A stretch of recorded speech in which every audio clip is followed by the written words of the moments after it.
एक घने जंगल में एक अनाथ कौवा रहा करता था। कौवे का नाम था कालू। कालू कौवा कभी नहाता नहीं था, इसीलिए वो बहुत गंदा रहता था और उसके शरीर से हर समय दुर्गंध फूटती रहती थी। यही कारण था कि कालू को दूसरे कौवे और दूसरे पक्षी अपने पास बैठाने से कतराते थे। कालू कौवे का अपना कोई घर भी नहीं था, वो इधर उधर डाल पर बैठकर ही अपने दिन गुजार लेता था। कालू कौवा रानी नाम की एक कव्वी को बहुत पसंद करता था। वो रानी के साथ शादी करके घर बसाने के सपने देख रहा था। है रानी कवि, अगर तू मुझसे शादी कर ले तो कसम से मजा आ जाए। हम दोनों की जोड़ी खूब जचेगी और हमारे बच्चे भी बहुत सुंदर पैदा होंगे। एक दिन की बात है, रानी कव्वी अपने घर के बाहर बैठी मेकअप कर रही थी और गुनगुना रही थी। सजना है मुझे सजना के लिए, सजना है मुझे। तभी वहाँ पर कालू आ गया और गाने लगा। मेहंदी लगा के रखना, डोली सजा के रखना, लेने तुझे वो रानी आएंगे तेरे सजना। रानी गुस्से में नाक भौं चढ़ाकर कहने लगी, अरे ओ बदबूदार कालू, तू मुझसे शादी रचाने के सपने देखना बंद कर दे। अरे मनहूस, ना तो तेरे पास घर है और ना तू कोई काम धंधा करता है, ऊपर से तू सालों साल नहाता भी नहीं है। मेरा क्या दिमाग खराब है जो मैं तेरे जैसे बदसूरत से शादी करूंगी? चल भाग जा यहाँ से। कालू कौवा रानी के हाथों अपना अपमान करवाकर चुपचाप वहाँ से उड़ गया और एक पेड़ की डाल पर बैठकर सोचने लगा। हाय, पता नहीं मेरी रानी मुझसे शादी करने से कतराती क्यों है, जबकि मेरे जैसा हैंडसम कौवा तो उसे पूरे जंगल में नहीं मिलेगा, कसम से। तभी कौवे की नजर एक रंग बिरंगे पंखों वाले खूबसूरत मुर्गे पर पड़ी, जो कि अपनी 4-5 मुर्गियों के साथ दाना चुगने में व्यस्त था। कालू मुर्गे को देखकर सोचने लगा, हाय हाय, देखो ये तो हद हो गई। मेरे पास एक भी नहीं है और ये मुर्गा 5-5 बीवियों के साथ घूम रहा है। जरूर इसके पास मुर्गियों को पटाने वाला जादू है। मुझे भी वो मुर्गे से जादू सीखना चाहिए। कालू उड़कर मुर्गे के पास जा बैठा और उससे कहने लगा, मुर्गे भैया, तुम तो अकेले ही 5-5 बीवियां लेकर घूम रहे हो। जरूर तुम्हें मुर्गियों को पटाने वाला जादू आता है। क्या तुम वो जादू मुझे भी सिखा दोगे? मुर्गा कौवे की बात सुनकर जोर से हंसा और कहने लगा, अरे बेवकूफ कौवे, ये मुर्गियाँ किसी जादू से नहीं, मेरे इन सुंदर रंग बिरंगे पंखों के कारण मुझसे इम्प्रेस हुई हैं, समझे? अच्छा जी, तुम्हारे कहने का मतलब है रंग बिरंगे पंख वाले पक्षी किसी को भी इम्प्रेस कर लेते हैं? हाँ, यही सच्चाई है, लेकिन तू कभी किसी को इम्प्रेस नहीं कर सकता, क्योंकि तू तो एकदम काला कलूटा और बदबूदार है। अब तू यहाँ से दफा हो जा, तेरे शरीर की दुर्गंध से मेरा दम घुटा जा रहा है। कौवा उड़कर डाल पर बैठ गया और सोचने लगा। अब ये रहस्य मेरी समझ में आ गया कि रानी कौवी मुझे पसंद क्यों नहीं करती। ठीक है, मैं भी अपने पंखों को रंग बिरंगा बनाऊंगा और 4-5 कौवियों से शादी करूंगा। फिर एक दिन की बात है, कालू कौवा मोर के पास गया और उससे कहने लगा, अरे मोर दादा, आप अगर मुझे अपने 2-4 पंख दे दो तो मुझे गरीब का भला हो जाएगा। मुझे आपके पंखों की बहुत जरूरत है। ठीक है, मैं भी नाचता हूँ। जैसे ही नाचते समय मेरे पंख झड़ेंगे तुम उन पंखों को ले लेना। मोर ने नाचना शुरू कर दिया। उसके 3-4 पंख झड़ गए। कालू उन पंखों को लेकर वहां से चला गया। फिर एक दिन कालू कौवा रंगीन पंखों वाले तोते के पास गया और उससे कहने लगा, तोते भैया, क्या आप मेरी एक मदद करोगे? अबे मनहूस कौवे, तो कितना गंदा है। तेरे शरीर की बदबू से मेरा जी मचलाने लगा। चल जल्दी से भाग जा यहाँ से। अरे तोते भैया, मुझे जल्दी से अपने 2-4 पंख दे दो ना, मैं भी यहाँ से चला जाऊंगा। तोते ने जल्दी से अपने 2-4 पंख नोचकर कौवे को दे दिए और कौवा पंख लेकर वहां से उड़ गया। फिर इसी तरह कालू कौवा कबूतर के पास गया और पंख ले आया। फिर कालू नीलकंठ के पास गया और कुछ पंख वहां से ले आया। कठफोड़वा और हुदहुद से भी कालू कुछ पंख लेकर आ गया। अब कालू के पास कई तरह के रंग बिरंगे पंख जमा हो चुके थे। फिर एक दिन कालू सारे पंखों को लेकर बंदर मामा की बार्बर शॉप पर गया और उससे कहने लगा, बंदर मामा, क्या आप मेरा एक काम कर दोगे? आप ये पंख मेरे शरीर पर चिपका दो। मैं कोई भी काम मुफ्त में नहीं करता। बदबूदार कौवे, मीठे जामुन लाकर दे तो मैं ये तेरा काम कर सकता हूँ। ठीक है बंदर मामा, अभी आप मेरा ये काम उधार कर दो। मैं वादा करता हूँ कल आपको मीठे जामुन लाकर खिला दूंगा। ठीक है, ला करता हूँ तेरा काम। बंदर ने कीकर के पेड़ से निकलने वाले गोंद की मदद से सारे पंख कौवे के शरीर पर चिपका दिए और कौवे की काली चोंच को भी लाल रंग से रंग दिया। रंग बिरंगे पंख चिपक जाने से कालू कौवा एक अजीब सा पक्षी नजर आने लगा। कालू जब अपने आप को शीशे में देख रहा था तो वो खुद भी अपने आप को पहचान नहीं पाया और अपने रंग बिरंगे पंख देखकर वो बड़ा ही खुश हुआ। अरे वाह, मेरे शरीर पर तो उस मुर्गे से भी ज्यादा रंग बिरंगे पंख लग गए। अब तो रानी कौवी मुझसे जरूर इम्प्रेस हो जाएगी। फिर कालू बंदर मामा के पास से उड़कर रानी कौवी के घर पर आ गया और डाल पर बैठकर गाना गाने लगा। लेके पहला पहला प्यार, भर के आंखों में खुमार, जादू नगरी से आया है कोई जादूगर। कालू का गाना सुनकर रानी कौवी अपने घर का दरवाजा खोलकर बाहर आई। वो बदले हुए हुलिये के कारण कालू को पहचान नहीं पाई, बल्कि कालू को देखकर वो डर गई। अरे बाप रे, ये इतनी अजीब शक्ल वाला पक्षी कौन है? लगता है ये कोई दानव है जो मुझे खाने के लिए यहाँ आया है। रानी ने अपनी मदद के लिए अपनी बिरादरी के दूसरे कौवों को बुलाने के लिए शोर मचा दिया। बचाओ बचाओ, कोई मुझे इस भयानक पक्षी से बचाओ। रानी की पुकार सुनकर वहाँ पर बहुत सारे कौवे जमा हो गए और वो भी कालू को कोई खतरनाक पक्षी समझकर चोंच और पंजों से उस पर हमला करने लगे।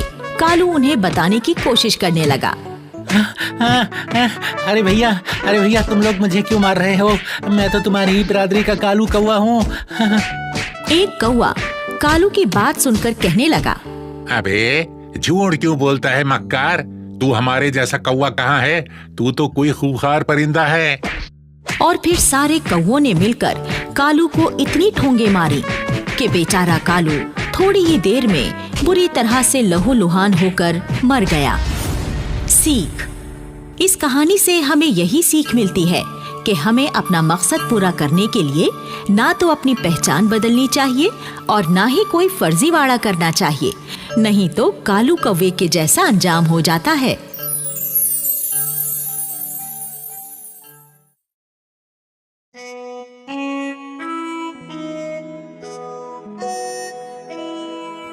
एक जंगल में एक मादा गोरिल्ला रहा करती थी। उसका एक बच्चा था जो कि बहुत भोला और शांत स्वभाव का था।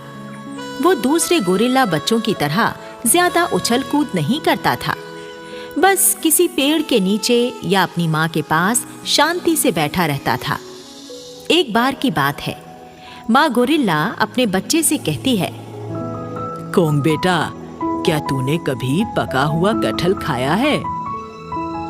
नहीं माँ, मैंने कभी पका हुआ कटहल नहीं खाया। वो कैसा होता है? तुम मेरे साथ झील के किनारे चलो, वहाँ पर कटहल के पेड़ लगे हुए हैं। आज मैं तुम्हें मीठे मीठे कटहल खिलाऊंगी।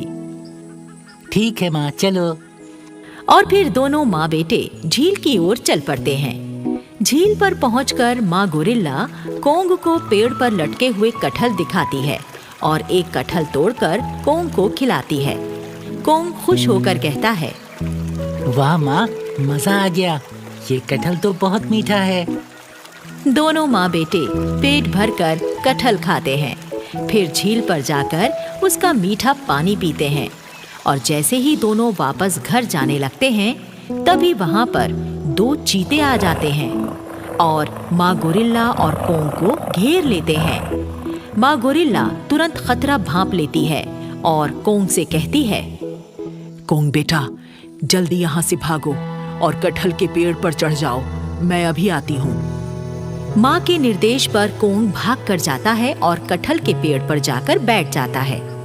उधर माँ गोरिल्ला भी चीतों से बचकर निकलने की कोशिश करती है, लेकिन चीते उसको अपना शिकार बना लेते हैं और उसे अपने मुंह में दबाकर वहां से चले जाते हैं। कोंग अपनी माँ का इतना दर्दीला अंत देखकर बुरी तरह सहम जाता है और डर से थर-थर कांपने लगता है। कोंग अब अनाथ हो चुका था।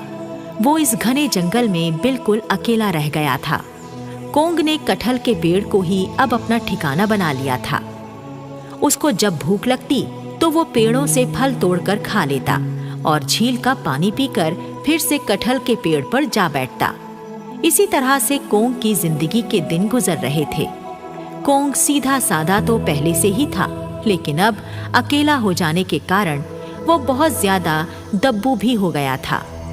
दूसरे गोरिल्ले और दूसरे जानवर सब कोंग का मजाक उड़ाते और सब उससे अपने काम करवाते। गधा कोंग से कहता, अरे ओ गोरिल्ले के बच्चे, चल इधर आ और मेरे सर में मालिश कर, नहीं तो दुलत्ती मारकर तेरा जबड़ा तोड़ दूंगा। और बेचारा कोंग गधे की धमकी से डरकर उसकी पीठ पर बैठ जाता और उसके सर की मालिश करता। ऐसे ही जब कोंग कहीं जाता तो पेड़ के नीचे आराम करता हुआ कोई भालू उससे कहता, अरे ओ कोंग, किधर जा रहा है? इधर आकर जरा मेरे पाँव तो दबा दे।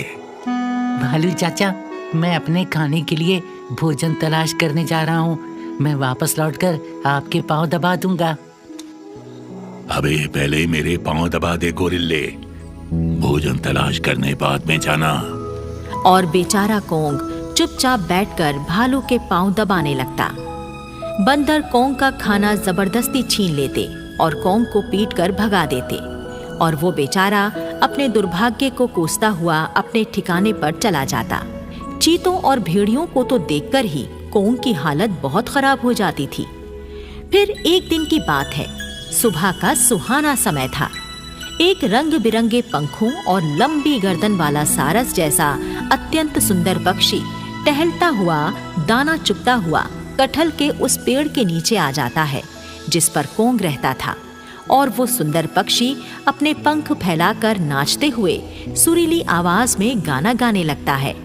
कोंग पेड़ की डाल पर बैठा हुआ उस सुंदर पक्षी को देखकर बहुत खुश होता है और सोचने लगता है, अरे इस रंग बिरंगे पंखों वाले सुंदर पक्षी को तो मैंने पहले कभी इस जंगल में नहीं देखा। ये यहाँ कहाँ से आ गया? तभी अचानक दो बिल्लियाँ वहाँ आ जाती हैं और उस सुंदर पक्षी पर झपट पड़ती हैं। पेड़ की डाल पर बैठा हुआ कोंग पक्षी पर बिल्लियों को झपटता देखकर तुरंत पेड़ से छलांग लगाता है और जमीन पर आ जाता है। फिर बड़ी फुर्ती से पक्षी को अपने हाथ में पकड़कर अपने पेड़ पर चढ़ जाता है। बिल्लियाँ कोंग पर क्रोधित होकर कहती हैं, अरे ओ कोंग के बच्चे, चुपचाप हमारा शिकार हमें वापस कर दे। अगर तूने हमें हमारा शिकार वापस नहीं लौटाया तो फिर तेरी खैर नहीं। देखो बिल्ली मौसी, तुम मेरे साथ चाहे जो कर लेना, लेकिन मैं इस सुंदर पक्षी को तुम्हारा भोजन नहीं बनने दूंगा। दोनों बिल्लियाँ खिसियानी होकर चुपचाप वहाँ से चली जाती हैं। कोंग पक्षी से कहता है, अब तुम्हें कोई खतरा नहीं है सुंदर पक्षी, तुम निडर होकर अपने घर जा सकते हो। तभी एक चमत्कार होता है। सुंदर पक्षी एक सुंदर परी में बदल जाता है और कोंग से कहता है, कोंग, तुम बहुत दयालु गोरिल्ले हो। तुमने मेरी जान बचाई। मैं तुमसे बहुत खुश हूँ। लेकिन तुम हो कौन? अब से पहले तो मैंने तुम्हें इस जंगल में कभी नहीं देखा। मैं एक परी हूँ कोंग। पक्षी का रूप बदलकर मैं यहाँ विचरने चली आई थी और मैं तुम्हारे बारे में भी सब कुछ जानती हूँ। जंगल के जानवर तुम्हें कैसे कैसे सताते हैं, मुझे ये भी पता है। पता नहीं ये सब जानवर मुझे इतना क्यों सताते हैं। मैं बहुत ही कमजोर हूँ, शायद इसीलिए सताते हैं। तुम कमजोर नहीं हो कोंग, तुम भी दूसरे गोरिल्लों के जैसे ही शक्तिशाली हो। तुम अपनी शक्ति को पहचान नहीं रहे हो। नहीं परी, मैं शक्तिशाली नहीं हूँ। अगर मेरे अंदर शक्ति होती तो मैं जंगल के सभी दुष्ट जानवरों को अच्छा सबक सिखाता। चलो, मैं तुम्हें अपनी जादुई शक्ति से शक्तिशाली बना देती हूँ। फिर देखती हूँ तुम क्या करोगे? परी अपनी जादुई छड़ी से कोंग पर जादू चलाती है और देखते ही देखते 2.5 फुट लंबा कोंग 25 फुट लंबे किंग कॉन्ग में बदल जाता है। जंगल के ऊंचे पेड़ों से भी ऊंचा कॉन्ग का कद हो जाता है और फिर परी कॉन्ग से कहती है, मैंने अपने जादू से तुम्हें शक्तिशाली किंग कॉन्ग बना दिया है। अब तुम्हें कोई भी जानवर परेशान करने की हिम्मत नहीं कर पाएगा। कॉन्ग किंग कॉन्ग बनकर बहुत खुश हुआ और जंगल में टहलने के लिए निकल पड़ा। किंग कॉन्ग जिधर से भी गुजरता उसको देखकर जंगल के छोटे बड़े सभी जानवर डर के मारे भाग जाते और कहीं छुप जाते। किंग कॉन्ग उस गधे को पकड़कर हवा में लटका देता है और कहता है, क्यों रे गधे के बच्चे, क्या आज तू मुझसे अपने सर की मालिश नहीं कराएगा? मुझे माफ कर दो कॉन्ग बेटा, मेरा दिमाग खराब हो गया था जो मैं तुमसे मालिश करवाता था। लेकिन ये तो बताओ, तुम नन्ही कॉन्ग से इतने विशाल किंग कॉन्ग कैसे बन गए? ये राज की बात है गधे, मैं तुझे नहीं बता सकता। बस तू एक बात सुन ले, यदि आज के बाद तूने जंगल के किसी भी सीधे साधे कमजोर जानवर को सताया तो मैं तुझे पटक पटक कर मारूंगा। ये चेतावनी देकर किंग कॉन्ग गधे को जमीन पर छोड़ देता है। किंग कॉन्ग को जब एक जगह भालू मिलता है तो वो भालू को भी हवा में लटका देता है और फिर किसी को ना सताने की चेतावनी देकर छोड़ देता है। कॉन्ग के विशालकाय किंग कॉन्ग बन जाने की खबर पूरे जंगल में आग की तरह फैल जाती है। एक लोमड़ी भागती हुई दोनों चीते भाइयों के पास आती है और चीतों को बताती है, अरे भैया चीतों, हमारे जंगल पर बहुत बड़ी मुसीबत आ गई है, भागो यहाँ से। क्या हुआ लोमड़ी चाची, क्या मुसीबत आई है हमारे जंगल पर? एक विशालकाय गोरिल्ला पता नहीं कहाँ से जंगल में घुस आया है। वो जानवरों को उठा उठा कर पटक रहा है। बस इतनी सी बात से तू इतना घबरा गई चाची? अरे तू टेंशन मत ले, हम दोनों भाई उस विशालकाय गोरिल्ले को देख लेंगे। आज के लंच में हम उस गोरिल्ले का मांस ही खाएंगे। चलो भैया चलते हैं। दोनों चीते वहां से चल पड़ते हैं और उस जगह पहुंच जाते हैं जहां कुछ जानवर डर के मारे छुपे बैठे थे। चीता उनसे पूछता है, क्या तुम लोग भी उसी विशालकाय गोरिल्ले से डरकर यहाँ छुपे बैठे हो? हाँ महाराज, वो किंग कॉन्ग है और बहुत ही बड़ा है। अरे तुम लोग डरो नहीं, हम दोनों भाई उस गोरिल्ले को मारकर खा जाएंगे। तभी गोरिल्ले के बड़े से हाथ वहां आते हैं और दोनों चीतों को पकड़कर ऊपर उठा लेते हैं। चीते देखते हैं वो दोनों किंग कॉन्ग के हाथों में है। किंग कॉन्ग गुस्से में चीतों से कहता है, तुम दोनों तो वही दुष्ट चीते हो ना, जिन्होंने मेरी माँ को मार डाला था। तुम दोनों बहुत अत्याचारी हो, मासूम जानवरों को मारकर खा जाते हो। आज मैं तुम दोनों को मार डालूंगा। और फिर किंग कॉन्ग दोनों चीतों को एक चट्टान पर जोर से पटक देता है। चीते तुरंत ही मर जाते हैं। किंग कॉन्ग कहता है, मेरे जंगल के भाइयों, आज मैंने इन चीतों को मारकर अपनी माँ की मौत का बदला ले लिया है। प्यारे जंगल वासियों, तुम लोगों को मुझसे डरने की जरूरत नहीं है। मैं बिना कारण किसी से कुछ नहीं कहूंगा। तुम लोग भी किसी मासूम जानवर को मत सताना। अगर तुमने मेरा कहा नहीं माना तो फिर मैं तुम्हें भी सजा दूंगा। ये कहकर किंग कॉन्ग वहां से चला जाता है। उस दिन के बाद से जंगल के सभी जानवर प्रेम और शांति के साथ रहने लगते हैं। अब कोई जानवर किसी कमजोर जानवर को नहीं सताता।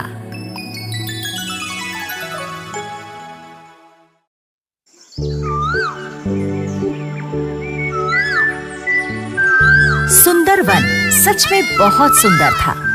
सभी तरह के पेड़ पौधे, फूल पत्तियां और साफ पानी के झिलमिलाते तालाब और सुंदर वन में खिलखिलाते सभी पशु पक्षी। सुंदर वन में एक पेड़ पर गंगाराम तोता, उसकी पत्नी गंगी और छोटा बेटा मिट्ठू उसके साथ रहता था।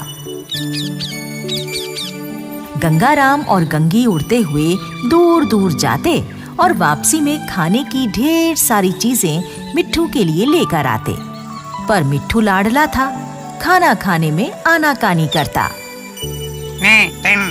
मुझे भूख नहीं है, आप साइड में रख दो। मुझे जब भूख लगेगी मैं खा लूंगा। गंगाराम और गंगी उसे प्यार से समझाते। देखो मिट्ठू, हम इसे प्यार से लाए हैं, कुछ खा लो। खाओगे नहीं तो बड़े कैसे होगे? गंगी बड़े लाड़ से ही कहती। अच्छा, तो मैं और तेरे पापा आंखें बंद करते हैं। आंखें हमारी बंद, बताओ कौन खा गया? कौन खा गया? ये कहकर गंगी और गंगाराम आंखें बंद कर लेते हैं। मिट्ठू को इस खेल में मजा आता और जल्दी से वो खाना शुरू कर देता। थोड़ी देर बाद जब गंगाराम और गंगी आंखें खोलते तो देखते कि मिट्ठू खाना खा चुका है और वो उसे लाड़ से पूछते। अरे, यहाँ हमारे मिट्टू के लिए खाना था, कौन खा गया? हाँ हाँ, बताओ तो, हमने थोड़ी देर के लिए आंखें क्या बंद की? हमारे मिट्ठू का खाना कोई खा गया। नहीं माँ, मैंने भी आंखें बंद कर ली थी। पता नहीं कौन खा गया, जरूर गुन्नू खा गया होगा। मिट्ठू की भोली और प्यारी बातें सुनकर गंगाराम और गंगी हंसने लगते। वो मिट्ठू को गले लगा लेते और सब मिलकर गाने लगते। सुंदर वन में हमारा घर, छोटा सुंदर प्यारा घर, उस घर में हम सब रहते हैं, खाते सोते और गाते हैं, पीहू पीहू पीहू। मिट्ठू बहुत ही लाड़ प्यार में पल रहा था, इसलिए उसे शरारतें करने की आदत पड़ गई थी। उसकी शरारतों से जंगल के पशु पक्षियों को परेशानी भी होती थी। मिट्ठू कभी किसी को चोंच मारकर उड़ जाता तो किसी का खाना मुंह में लेकर दूर जाकर गिरा देता। मिट्ठू की माँ के पास शिकायतें आती। ऐसे ही एक दिन एक भैंसा शिकायत लेकर आया। तुम्हारे मिट्ठू ने आज मुझे ठीक से चारा नहीं खाने दिया। जब भी मैं चारा खाने के लिए मुंह खोलती, ये आता और पंच मार कर उड़ जाता। इसे समझाओ ना। और उसके बाद बंदर ने भी शिकायत की।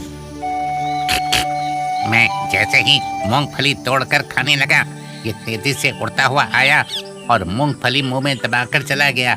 ऐसा इसने 2-3 बार किया। गंगाराम और गंगी मिट्ठू की इन हरकतों से काफी परेशान थे। वो मिट्ठू को समझाते तो वो एक कान से सुनता और दूसरे से निकाल देता। कभी वो मिट्ठू को जोर से डांटते तो वो मुंह फुलाकर दूसरे पेड़ पर जा बैठता। उसी पेड़ पर लंगूर दादा भी रहा करते थे। मिट्ठू को देखते ही वो समझ जाते कि आज इसे फिर से डांट पड़ी है और ये रूठ कर यहाँ आ बैठा है। लंगूर दादा उसे समझाते। देखो मिट्टू बेटा, तुम्हारे माता पिता तुम्हें जो समझाते हैं वो तुम्हारी भलाई के लिए है। तुम्हें शरारतें कम करनी चाहिए और ऐसी शरारतें तो कभी नहीं करनी चाहिए जिससे किसी को कष्ट पहुंचे। लंगूर दादा, पर मैं तो अभी बहुत छोटा हूँ, बड़ा हो जाऊंगा तो शरारतें नहीं करूँगा। आप जब छोटे थे तो कम शरारतें नहीं करते होंगे। इस पर लंगूर दादा हंस देते और प्यार से समझाते। अरे मिट्टू बेटा, बेवजह जिद करना और दूसरों को तकलीफ पहुंचाने वाली शरारतें करना ठीक नहीं होता। एक दिन गंगाराम और गंगी उड़ते हुए कहीं दूर निकल गए। वहां उन्होंने बहुत से अखरोट और मूंगफली के दाने गिरे हुए देखे। उन्होंने आपस में सलाह की। क्यों गंगी, क्या कहती हो? क्यों ना हम इन्हें ले जाकर अपनी खो में रख लें? बुरे वक्त में काम आएंगे और अगर किसी पड़ोसी को जरूरत पड़ी तो उसे भी दे देंगे। हाँ, आप सही कहते हैं। इंसान को अपने बुरे वक्त के लिए हमेशा बचत करके रखनी चाहिए। फिर वो दोनों उन अखरोट और मूंगफली के दानों को ले जाकर अपनी खो में रख लेते हैं। उधर मिट्ठू शरारतें करता हुआ इधर उधर उड़ रहा था कि तभी उसने गुन्नू तोते को अपनी छोटी सी गाड़ी चलाकर जाते हुए देखा। गुन्नू भाई की मोटर चली पम पम पम, मेरे बराबर खड़ा हो किस में है दम। गुन्नू भाई की मोटर चली पम पम पम। बस ये देखते ही मिट्ठू के भी मन में आ गया कि उसे भी ऐसी ही मोटर चाहिए। वो तुरंत उड़ता हुआ घर गया और अपने माँ बापू से कहने लगा। बापू बापू, मुझे भी गुन्नू जैसी मोटर चाहिए। देखो मिट्टू बेटा, हम तुम्हें वो मोटर नहीं दिला सकते। हमारे पास उतना सामान नहीं है कि जिसे देकर बदले में तुम्हें मोटर दिलवा दें। हाँ बेटा, और फिर अगर तुम्हें मोटर की सवारी करनी ही है तो गुन्नू से दोस्ती कर लो। दोनों मिलकर मोटर की सैर किया करो। नहीं माँ, मैं गुन्नू की मोटर में भला क्यों बैठूं? मुझे तो अपनी मोटर चाहिए ही चाहिए बस। गंगाराम और गंगी ने मिट्ठू को बहुत समझाया, पर मिट्ठू नहीं माना। मिट्ठू को पता था कि उसके माँ और बापू ने खो में ढेर सारा सामान इकट्ठा किया हुआ है। वो उसे विशु कबूतर को देकर मोटर ला सकते हैं। विशु कबूतर मिट्टी से तरह तरह की चीजें और अलग अलग डिजाइन की मोटर गाड़ियां बनाने में माहिर था, पर अपने हर सामान के बदले में कीमत पूरी लेता था। उधर मिट्ठू रुककर फिर से लंगूर दादा वाले पेड़ पर जा बैठा। मिट्ठू से पूरी बात सुनने के बाद लंगूर दादा ने भी उसे समझाने की पूरी कोशिश की, पर मिट्ठू ने एक नहीं सुनी। उसने खाना पीना छोड़ दिया था। आखिर थक हार कर गंगाराम और गंगी को मिट्ठू की जिद के आगे झुकना पड़ा। वो अपना सारा सामान, सारी जमा पूंजी लेकर विशु कबूतर के पास गए और मिट्ठू को मोटर दिलवा दी। मोटर पाकर मिट्ठू खुशी से फूला नहीं समा रहा था। वो झूम झूम कर पूरे जंगल में अपनी मोटर घुमाने लगा। मिट्टू भाई की मोटर चली पम पम पम, मेरे आगे आए वो किस में है दम।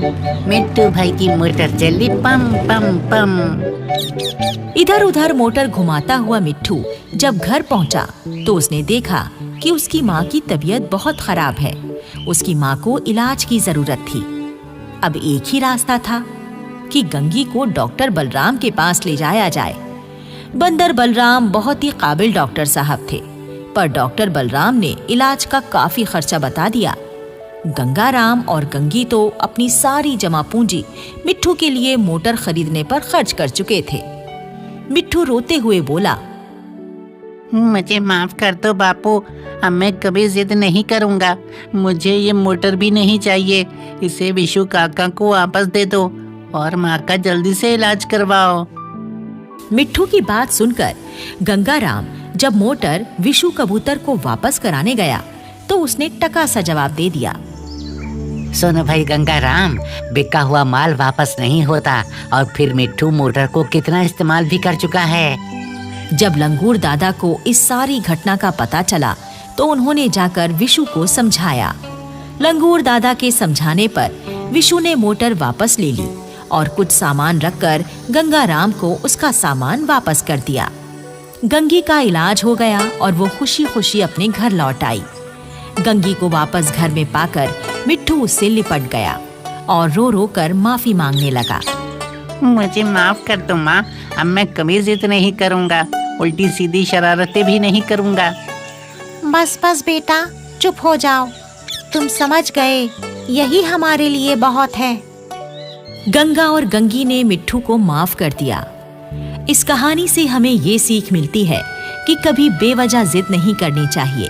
माता पिता सभी फैसले सोच समझ कर लेते हैं, उन पर भरोसा रखना चाहिए।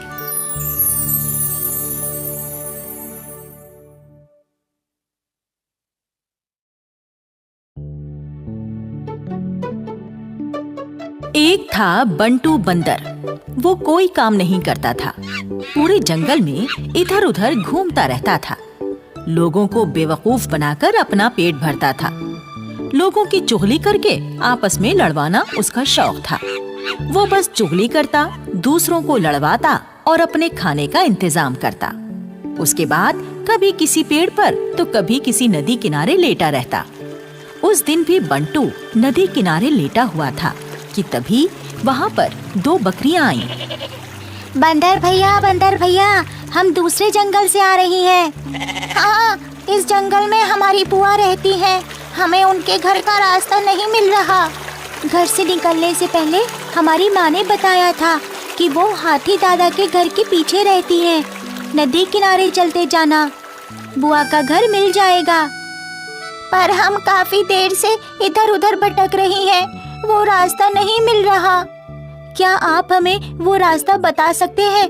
आपकी बड़ी कृपा होगी। बंटू बंदर ने उन दोनों की ओर देखा और फिर उसकी आंखें गोल गोल घूमने लगीं। उसने कई दिनों से कोई शरारत नहीं की थी। उसे एक शरारत सूझी।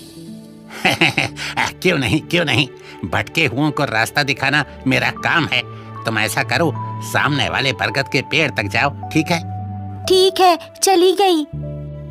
फिर बाएं मुड़ जाओ, ठीक है? हाँ ठीक है, मुड़ गई। उसके बाद सीधे चलते जाओ, एक आम का पेड़ आएगा, बस उसी के सामने तुम्हारी बुआ का घर है। धन्यवाद भैया, चलो बहन। ये कहकर दोनों बकरियां उसी रास्ते पर चल दी जहां बंटू ने उन्हें जाने के लिए कहा था। कुछ देर तो बंटू उन दोनों को जाते हुए देखता रहा, फिर पेट पकड़कर जोर जोर से हंसने लगा।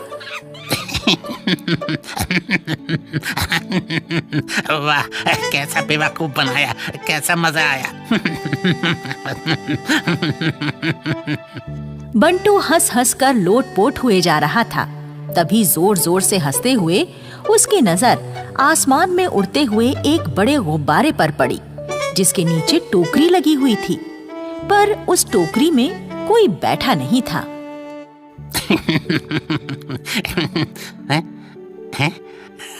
ये क्या है? एक बड़ा उड़ता गुब्बारा, नीचे टोकरी भी लगी है जिसमें बैठा जा सकता है। अरे वाह, इसमें बैठकर तो मैं पूरे जंगल में उड़ सकता हूँ। हाँ। बंटू तेजी से गुब्बारे की तरफ भागा और टोकरी से नीचे लटकती रस्सी को पकड़ लिया। अब इस रस्सी के सहारे में चढ़कर टोकरी तक पहुँच जाऊंगा। बंटू ने रस्सी पकड़ी और कुशलता से चढ़ते हुए टोकरी तक पहुंचा और छलांग मारकर टोकरी में बैठ गया। ये बड़ा गुब्बारा पास के शहर में होने वाली गुब्बारा प्रतियोगिता से भटककर जंगल में आ गया था। टोकरी में बैठते ही बंटू खुशी से नाचने लगा। अरे वाह, क्या चीज हाथ लगी है। इसमें बैठकर तो मैं पूरे जंगल में उड़ूंगा और देखूंगा कि कौन क्या कर रहा है। सारी जानकारी इकट्ठी कर अपने हिसाब से इस्तेमाल करूंगा। अब तो चुगली करने और दूसरों को लड़वाने में और भी मजा आएगा। और जब दो दोस्त आपस में लड़ते हैं तो तीसरे का फायदा होता है, और वो तीसरा मैं ही तो हूँ। आया मजा बंटू यारा, गुब्बारे को आम के बाग की ओर बढ़ाता हूँ। ये कहकर बंटू ने टोकरी को हल्का सा धक्का मारा और आम के बाग की ओर चल पड़ा। ये आम का बाग डब्बू भालू और चिंपू भालू का था। दोनों दोस्तों ने मिलकर ये बाग लगाया था। वाह, डब्बू और चिंपू ने मिलकर क्या बाग लगाया है। इतने बढ़िया और रसीले आम हैं। ये कौन है बाग में? ओह, डब्बू है। ये आम तोड़ रहा है या खा रहा है? ओहो, तोड़ भी रहा है और खा भी रहा है। और चिंपू, वो यहाँ नहीं है, तो बस अपना काम बन गया। बंटू बंदर की आंखें गोल गोल घूमने लगी। उसे चुगली लगाने के लिए मसाला जो मिल गया था। उसने अपने गुब्बारे को वहां उतारा जहां चिंपू था। टोकरी से लगी रस्सी पकड़कर बंटू नीचे उतरा, रस्सी को एक पेड़ से बांधा और चिंपू के पास पहुंचा। क्यों भाई चिंपू, क्या हो रहा है? अरे क्या होना है बंटू भाई, बस सीधा साधा काम है अपना। अपने बाग से आम तोड़ना, राजा जी के दरबार में पहुंचाना, और क्या। और जो मिल जाए उसमें गुजारा चलाना। सीधे सरल हैं भैया हम तो। हाँ चिंपू भाई, सही कहते हो। अपना भी ऐसे ही है, पर सीधे सरल होने का नुकसान भी है। कोई भी बेवकूफ बना लेता है। हाँ, ऐसे कैसे? पूरे जंगल में कोई मुझे बेवकूफ नहीं बना सकता। हाँ, कोई गैर तो नहीं, पर अपना कोई तो बना ही सकता है ना। हाँ बंटू भाई, क्या कहना चाहते हो? साफ साफ कहो ना। अरे तुम्हारा साथी डब्बू अभी मैंने ऊपर से देखा, आम तोड़े भी जा रहा था और साथ में खाए भी जा रहा था। अब जो आम उसने खा लिए, उसके बदले में तो तुम्हें दरबार से कुछ नहीं मिलने वाला है। नहीं, ऐसा नहीं हो सकता। डब्बू मेरा पुराना साथी है और हमारा आपस में समझौता है कि सारे आम राजा जी के यहाँ ही जाएंगे, हम कुछ नहीं खाएंगे। अरे तभी तो मैं कहता हूँ कि हमारे जैसे सीधे सरल को कोई भी बेवकूफ बना सकता है। नहीं नहीं, मैं नहीं मानता। मैं खुद डब्बू से पूछूंगा।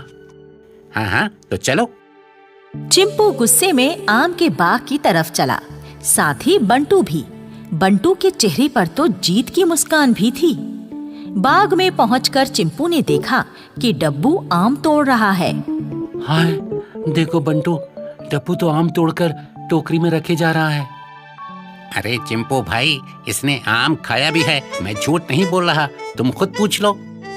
चिंपू बंटू की बातों में आ गया और डब्बू के पास जाकर बोला, डब्बू भाई, आम तोड़ रहे हो या खा रहे हो? तोड़ रहा हूँ चिंपू दोस्त। पर बंटू ने ऊपर से देखा है तुम आम खा रहे थे। हमारे बीच तय हुआ था ना कि आम हम में से कोई नहीं खाएगा। अच्छा वो, अरे मुझे काम करते हुए भूख लगी तो एक खा लिया, पर ऐसा पहले कभी नहीं हुआ। हाँ, आज पकड़े गए हो, पहले कभी नहीं पकड़े गए। क्या पता पहले कितनी बार खाया है।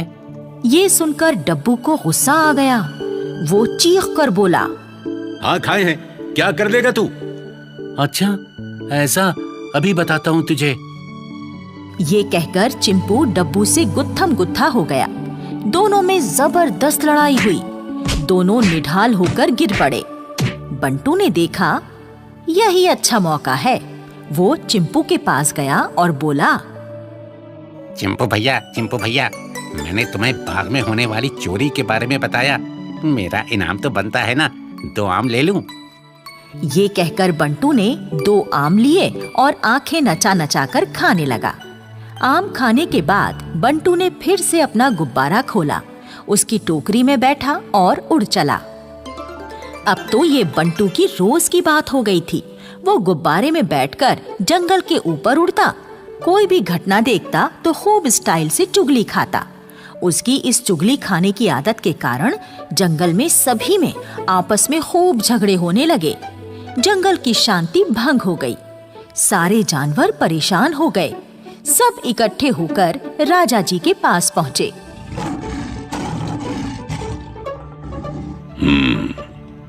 हमने तुम सबकी शिकायत सुनी। हम महामंत्री हाथी जी को इसका समाधान निकालने के लिए कहते हैं। इसका समाधान तो बहुत ही आसान है महाराज। चील बहन, अगली बार जब तुम बंटू को गुब्बारे में उड़ते देखो तो उसमें अपनी चोंच मार देना। गुब्बारे से गैस निकल जाएगी और वो फिर न ऊपर उड़ सकेगा और न ही चुगलियां खा सकेगा। जैसे आज्ञा हाथी दादा। तभी गिलहरी ने ऊपर आसमान की तरफ इशारा किया। वो जा रहा बंटू का गुब्बारा। ये देखते ही चील उड़ी और आसमान में ऊपर पहुंचकर बंटू के गुब्बारे में चोंच मार दी। चोंच लगते ही गुब्बारा और उसमें लगी टोकरी में बैठा बंटू तेजी से नीचे आने लगे और पास की झील में गिर गए। ये देखकर सभी जानवरों ने तालियां बजाईं। पर बंटू झील में गिरते ही चीखने चिल्लाने लगा। अरे बचाओ, मुझे बचाओ, मुझे तैरना नहीं आता, मुझे बचाओ, मुझे बचाओ। नहीं नहीं, इसे मत बचाओ, ये फिर से चुगली खाकर हमें झगड़े करवाएगा। नहीं, हमें इसे सुधरने का एक मौका देना चाहिए और फिर जितनी गलती इसकी है उतनी बाकी सबकी भी है। कोई भड़काने वाला कितना भी भड़काए, उसकी बातों में आना ही नहीं चाहिए। महाराज की जय हो, महाराज की जय हो। मैं अब कभी चुगली नहीं खाऊंगा, मेहनत करके अपना काम चलाऊंगा, शपथ लेता हूँ महाराज। मगरमच्छ, अपनी पीठ पर बैठाकर इसे बाहर निकाल दो। राजा का आदेश पाकर झील के मगरमच्छ ने बंटू बंदर को अपनी पीठ पर बैठाया और किनारे पर उतार दिया। हमें उम्मीद है कि अब तुम इस जंगल के अच्छे नागरिक बनकर रहोगे। मैं वादा करता हूँ हाथी दादा, वादा करता हूँ, अब मैं अच्छा नागरिक बनकर रहूंगा। ये सुनकर सभी जानवरों ने तालियां बजाईं और बंटू को गले लगाने लगे।